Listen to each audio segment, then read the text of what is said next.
Hi, my name is James Weatherly. Welcome to this continuing series about computers flying airplanes. It comes from a book I've written called Rules of Glass. In this series, we're going to look at crew rules. How do the two human beings work together and interface with the computer?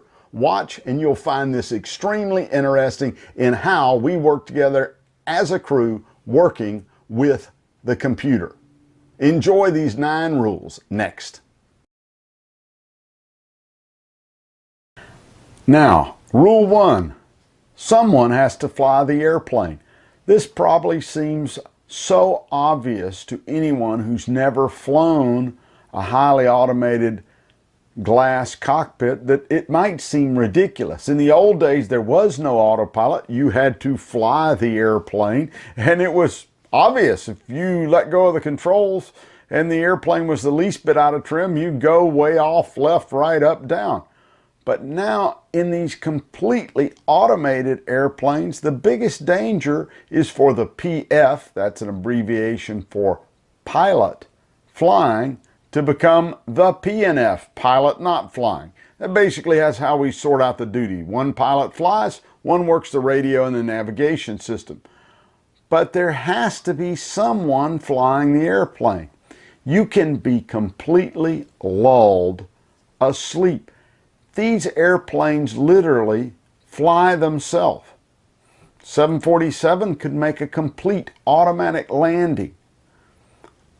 And the factor that happens for the pilot is it actually works against them. This factor that the airplane kind of does everything, believe it or not, you can quickly disconnect and forget to fly the airplane. A person flying the airplane and being engaged is defined as these things. 1, the pilot knows the proper mode of autoflight that he's in. He's got to know what the autopilot's doing, and that's appropriate for the moment. It can be as simple as this. Somebody gives you a heading and then says, now cleared direct to Jacksonville, and you forget to engage the nav button and go to LNAV. That means you're not paying attention. Easy to do. Everybody's done it multiple times. Also, the pilot flying must make sure he's complying with the air traffic control clearance. It's easy to forget to climb, forget to report something. That's the duty of the pilot flying, to make sure that the airplane is complying with the clearance from air traffic control. Real important is the pilot flying cannot allow the airplane to be involved in a CFIT, C-F-I-T, controlled flight into terrain. It's possible for the autopilot to fly the airplane into the ground and kill everybody on board. We'll talk about an accident here in just a moment that happened many years ago due to automation. Also, the pilot flying needs to make sure to look around for other traffic, see if there's anybody too close to him. We do have TCAS, a lot of other systems, but he's got to remember, look around.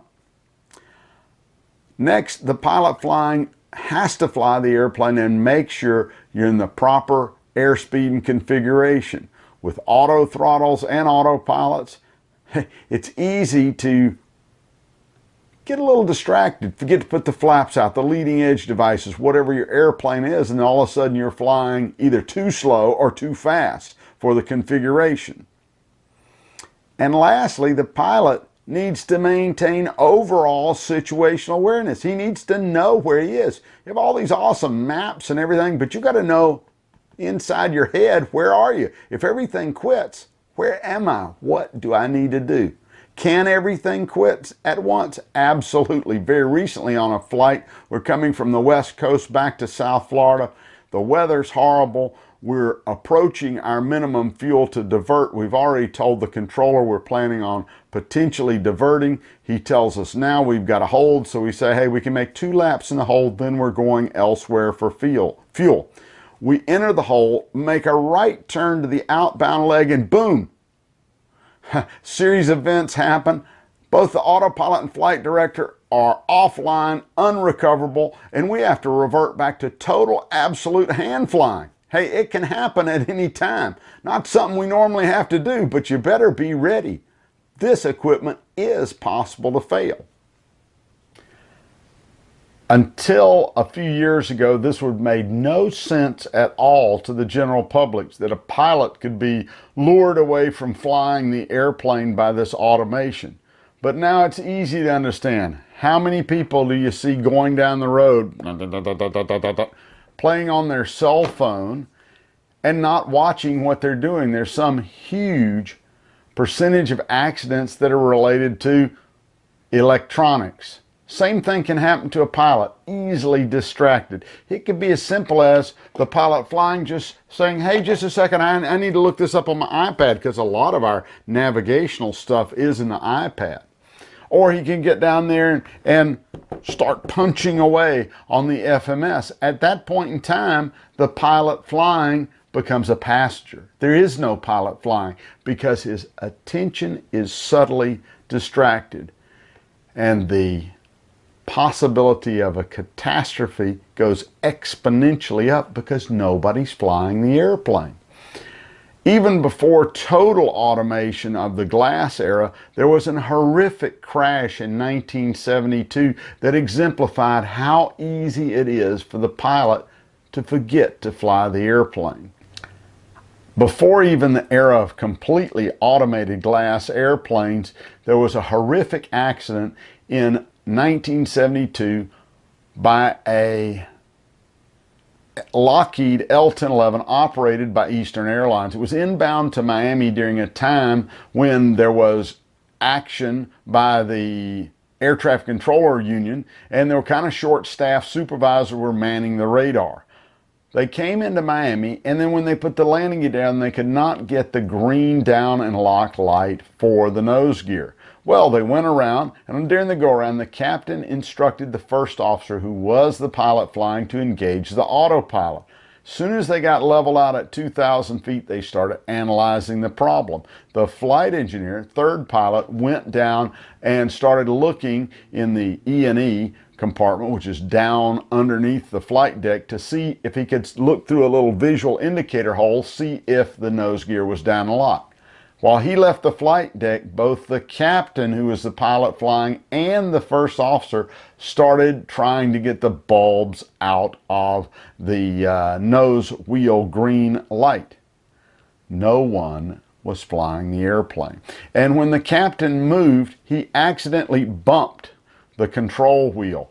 And when you do that, it in that airplane triggered in the control wheel steering, meaning that the airplane is not going to go to a specific altitude, but actually started a minor descent.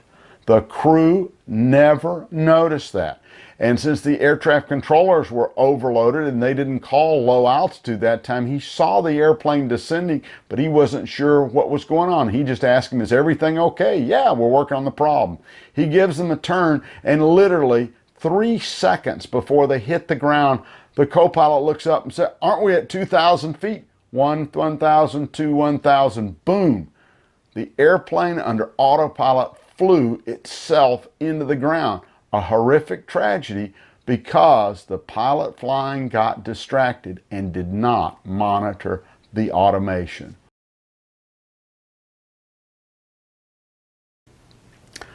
Rule number 2. It might sound on the surface the same as rule number 1, but it's completely different. Remember, rule number 1 says simply, you got to fly the airplane. Somebody has to do it. That's the assigned duty of the pilot flying. Rule number 2 says, never have two heads down. Heads down means looking down, punching something, doing something. But it's a serious problem if both pilots are heads down, punching something. That's what happened in that Eastern Airlines crash. Both pilots went heads down, looking at the landing gear problem. In these computerized airplanes, the glass airplanes, is so easy to do. We got minimum two, sometimes 3 or more keyboards in front of us, and one person can start punching, and he's the PNF, the pilot not flying, and start asking the pilot flying, hey, what's going on? And before you know it, both of them are down there punching, well, I don't know, this page, I'll do this, and it's like a vacuum, a whirlpool, just sucks your brain right down in there.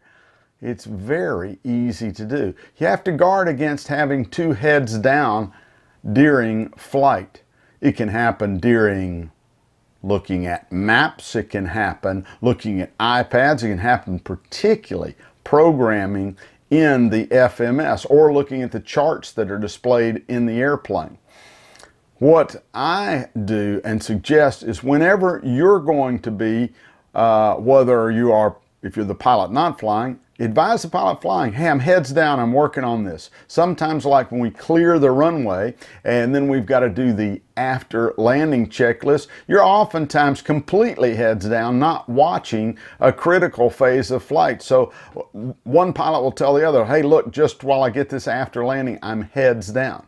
Now, if you're the pilot flying and you need to look at something and really devote your full attention. I'm not talking about 2 seconds looking down, but when you're looking at something, you need to say, okay, your controls, I'm going heads down. I've got to work this out in the box, or I've got to see what's going on here. It's important that you communicate and protect yourself from two heads down at the same time. Obviously, if you violate this rule, you violated rule number 1. With two pilots, if both of them are heads down, by definition, nobody's flying the airplane. Next rule, we'll look at rule number 3.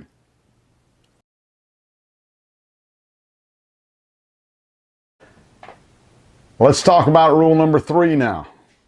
Now, before I even tell you this rule, you're going to think I'm not even paying attention, and I think you're not paying attention, but that's not right. If you ever played sports like football, the coach seems to repeat every day at practice the same thing, like how to make a tackle. It's so basic, you've heard it 100 times, but if you mess up, it screws up the whole game. If you've had little kids, how many times have you repeated things? This is one of those sounds like a repeating thing, and I'll tell you why. But rule number 3 is simple. When the pilot programs the FMS, he is not flying the airplane. Again, when the pilot flying programs, he's not flying. I'm not sure, several thousands of hours as a simulator instructor. Thousands. Several years I worked as a simulator instructor on airliners and corporate jets. The one thing that I've seen over and over is where the pilot flying starts hammering away, and then it results in a horrific loss of control because he quits flying the airplane, screws something up, and wham, blap. We have to start all over again. What are you doing? I don't know. A lot of times I just no, you can't program and fly. It doesn't work. So keep this in your mind. If you start programming the computer, you're obviously not flying. That's the reason there's two pilots.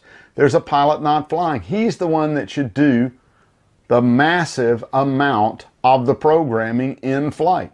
If you're above 10,000 feet and you want to program something, I understand. Just transfer controls, have the other pilot say, hey, I know something on this arrival, I want to set it all in your controls, and then I'll punch it in. Once you get it, tell them what you've done, and now transfer controls back. It's that simple. And it is so easy. You're looking at, I could just punch this real quick, I want to wait on the other guy, but no. Let the other guy punch when you're flying, and things will work out much better. As a side note, you don't have this in airliners, but in corporate jets, on smaller ones, they have what are called single pilot exemption. And some poor guy is flying, operating the radio, and programming without the aid of a second pilot. Wow, my hats are off to you. But if you are one of those guys in that very challenging environment, you have to be super careful. Make sure the autopilot's on, everything's under control, because when you take your eyes off the airplane while you're doing this, you're relying 100% on the autopilot. So you have to tune your ear whenever you disconnect, so you're thinking about that at all times. Hi, I want to thank you for watching this video with me. I want to end with the 4 S's. They're real simple. First of all, I would love for you to sound off. Let me know what you think about this video. How do you do that? Down below, right down below, there's a place for comments. Send me your comments. Let me know what you think about it. I try as best I can to reply to each and every comment, so please make a comment and sound off. Next, suggest some things in the comments. If you want to hear more about this type of information on FMSs, let me know. If you want to hear something else, hey, I'm wondering how to deal with wind shear, or I have no clue what it is. But if you'll tell me what you want, you'll suggest something, I'll put it in the production schedule and see what I can do. Thirdly, subscribe. There is a subscription button on the lower right of your screen. Please press that, then it'll come up and you tap a bell so you can get notifications of when we put a new video out. Lastly, if you like this, tell your friends. There's a share button right there. You can share the link with them and tell them about it. Thanks again for watching. I appreciate your support. Have a good one. I'll see you on the next Rules of Glass. Bye now.